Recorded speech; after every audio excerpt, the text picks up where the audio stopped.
If you're still struggling with consent, just imagine instead of initiating sex, you're making them a cup of tea.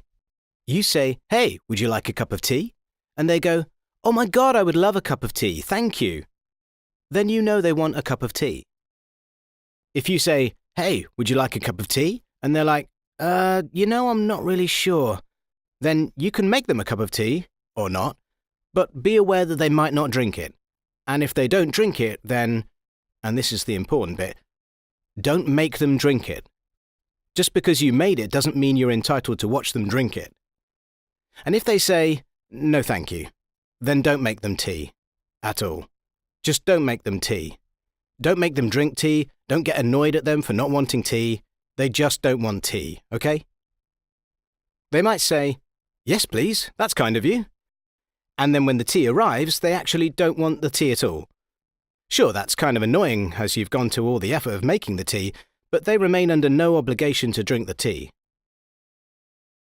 They did want tea, now they don't.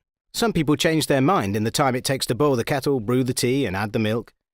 And it's okay for people to change their mind, and you are still not entitled to watch them drink it. And if they are unconscious, don't make them tea. Unconscious people don't want tea, and they can't answer the question, "Do you want tea?" because they're unconscious. Okay, maybe they were conscious when you asked them if they wanted tea, and they said yes, but in the time it took you to boil the kettle or brew the tea and add the milk, they are now unconscious. You should just put the tea down, make sure the unconscious person is safe, and this is the important part again, don't make them drink the tea. They said yes then, sure, but unconscious people don't want tea.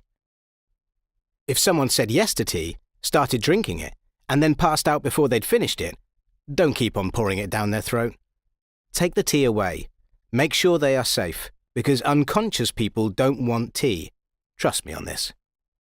If someone said yes to tea around your house last Saturday, that doesn't mean they want you to make them tea all the time. They don't want you to come around to their place unexpectedly and make them tea and force them to drink it, going, "But you wanted tea last week," or to wake up to find you pouring tea down their throat going, "But you wanted tea last night." If you can understand how completely ludicrous it is to force people to have tea when they don't want tea, and you are able to understand when people don't want tea, then how hard is it to understand when it comes to sex?